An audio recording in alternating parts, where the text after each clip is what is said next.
हम साधना दास एगो कुमरन के गीत लखल वहाँ सुनू। सुंदर सुंदर पोखरी बाबा खुनाओल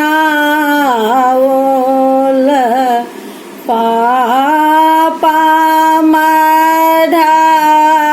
मढ़ाओल घाट सुंदर सुंदर पोखरी बाबा खुनाओल पापा मढ़ाओल घाट हे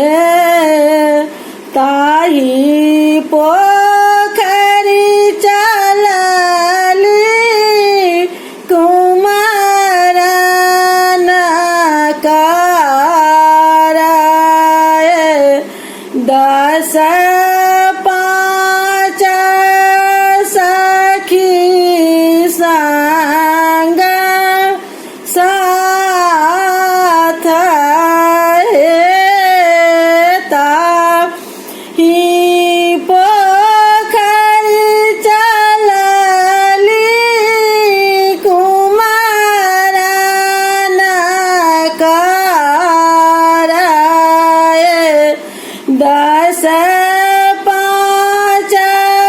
सखी संग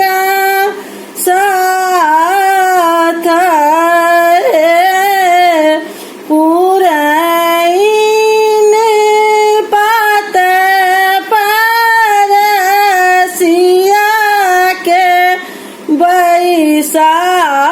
बैसाओल 10 सोहागिन कोनिया सनाओल पुरैन पात परसिया के बैसाओल 10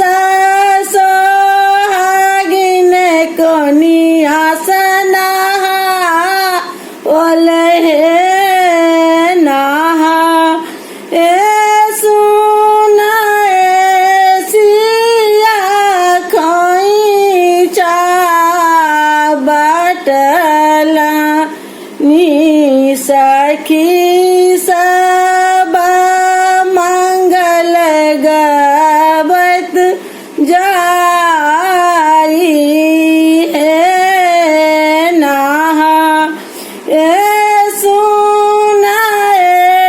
सिया खोइचा बटलनी